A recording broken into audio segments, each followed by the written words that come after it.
Good morning, everybody. It's really good to have you here with me. I have a day off. I feel very good. I'm very grateful to be here. Just really enjoying my morning. I've been enjoying some coffee. I've been reading for maybe 20 to 30 minutes at the start of my day. I'm planning on doing some exercise and kind of just moving through the day. I wanted to bring up with you a different kind of dynamic theme that I think emerges in healing relationships and I think is really necessary for proper mental health care. I've made it very clear to pretty much all of you that I believe most of our problems in mental health are problems of living.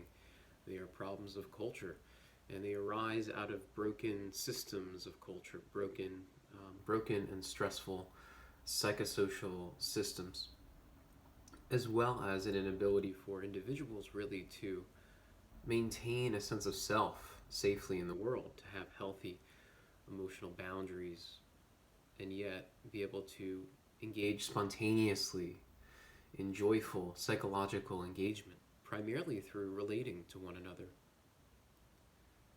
So, as I think about the process here of healing, I'm realizing that most of what is missing is the sense of self, the selfhood, the ability to have this genuine showing up to oneself and really having psychological control and agency and responsibility. Now, we hear a lot about this idea, don't we? Especially us men who are interested in being more responsible. There seems to be a virtue inherent that is prototypically labeled as masculine when we talk about taking responsibility. Interestingly, I, as I think some of you know, am quite a feminine temperament. Due to my traits of personality, I score predominantly feeling as a preference. I have a deep preference for compassion. I love to nurture children, the elderly. I am drawn to people who suffer. I am interested in people primarily, not things. I am not compelled to compete with others, etc. And yet, I understand that there is a need for these factors in healthy culture, in healthy communal living.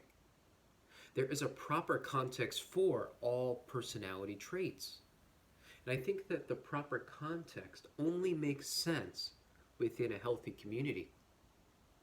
And it's when we look at the world that way that we start to see the social organ, the human person, as part of something quite magnificent, quite brilliant.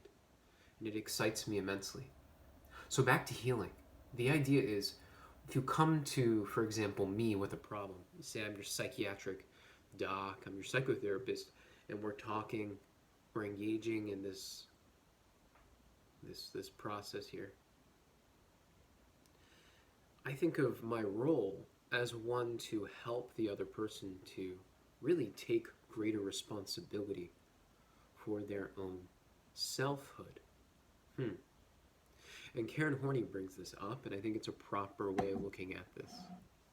And you can see the mass appeal of someone telling you, get your act together, take responsibility, insert your stereotypical Jordan Peterson meme, clean up your room, tell the truth. These are powerful. But they are only powerful insofar as they sink in. And there's the other pole that I'm sensitive to. Well, I want to take responsibility, but I must feel loved first. I want to obey authority, but I must respect authority as genuine, as honest, as authentic. And you can hear the prototypical INFP pushing back. We must have INFP. We must have this authenticity to move, to act. And I think there is this tension that is created within the idealist psychology, where we struggle to reconcile who we are with the world, and we need to move past that to become healthier as individuals. So in healing relationship, I see both sides of the equation as necessary. We need the masculine pole. We need someone who's willing to assert, to establish the boundary, to judge. But we need the loving, compassionate, deep, heartfelt, unconditional acceptance as well. And it's this sort of beautiful interplay, this expression of the masculine and the feminine, that creates, I think, a whole person. A person who is honest, right? About what it is they have done wrong and who it is they would like to be. And they're able to see that both of these aspects of themselves can be safely expressed in relationship. This is what I think is necessary. So I've been working in adolescent psychiatry now for about 2.5 months.